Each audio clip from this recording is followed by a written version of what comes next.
Thank you so much for having me here. I am a co-founder of the Free Buryatia Foundation, Russia's first ethnic anti-war organization founded in the wake of the February 24 Russian invasion of Ukraine. First of all, I would like to thank the US Helsinki Commission for a wonderful opportunity to participate in this event. I am an ethnic Buryat. Buryats are Mongolic indigenous people in eastern Siberia, and I am also part Polish. Imperial policies of the Russian Empire and later the Soviet Union are reflected in my family history. After the second partition of Poland, my Polish ancestors fought against Russian Empire in a Kościuszko rebellion and were captured and exiled to Siberia. My Polish ancestry has always been very important to me, and it has always been my dream to visit Poland, though I never expected it to happen under such sad and tragic circumstances as we face today. If you look at the map, you will discover that the Buryat part of my family is not from Buryatia. It's because of Stalin's 1937 partition of Buryat Mongolia, when the greater Buryat Mongolia was divided into 5 parts. So families of my great-grandparents ended up outside the new borders of Buryatia, outside of their homeland. Professor Marjorie Mandelstam-Balther, an anthropologist at the Georgetown University, described this event as Stalin's gerrymandering of Buryatia, which was aimed to dilute the Buryat nation both demographically and politically. Today, Buryats are a minority everywhere they live, and they don't speak their native language, which is officially considered endangered. During the Stalin's Great Purge, a lot of ethnic Buryats were killed or sent to Gulag camps, including my great-grandfather.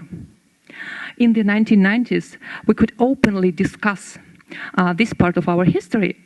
However, the true history of Russian conquest of Siberia, including Buryatia, was never discussed, with only the peaceful and voluntary unification narrative being maintained, which Dr. Botakovska-Symbekova aptly described as the imperial innocence of Russia narrative at the previous decolonization of Russia event.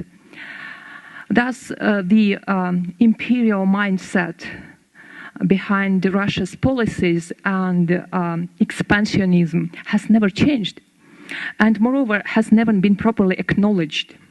I strongly believe that this mindset in both Russian leadership and Russian society has led to the Russian invasion of Ukraine.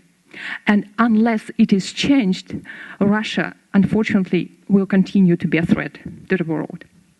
Since March, I have been collecting the data on Russian side casualties of the invasion of Ukraine and analyzing their ethnic composition. I found out that you are 8.7 times more likely to die in this war if you are an ethnic Buryat compared to an ethnic Russian. If you are an ethnic Tuvan, 10.7 times more likely. If you are an ethnic Kazakh living in Russia, 7.5 times more likely than Russian. If you are an ethnic Chechen, you are 2.8 times more likely to die in this war. This is a result of systemic discrimination, economic inequality, and also the deployment policies and military strategy of Russian military leadership, where certain military units are considered more expendable than others.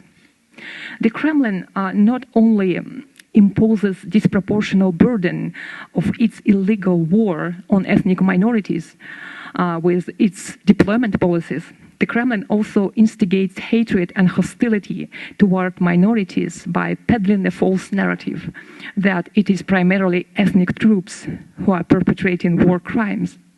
Unfortunately, a number of prominent Russian public figures are still spreading the narrative of Asian minorities being responsible for all war crimes committed by Russian forces in Ukraine, and moreover, of them constituting the majority of Russian invasion army, which is clearly not the case.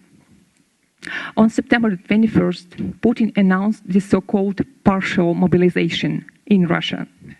According to the data we have collected, the proportion of those drafted to the general population is almost 4 times greater in Buryatia than in Russia in general. There is also evidence that more people are drafted from places with ethnic Buryat population compared to those with non-Buryat population. In Buryatia, this mobilization is total, it's not partial. Men and women, regardless of their age, disabilities, and number of children, are being drafted. Some of them are literally taken out of their beds at 4 o'clock in the morning and taken away. The authorities even tried to draft dead people who died during the COVID pandemic. People describe these events as Buryat apocalypse, Judgment Day, and ethnic cleansing. People are fleeing to Mongolia. There are long lines of cars at the Mongolian border.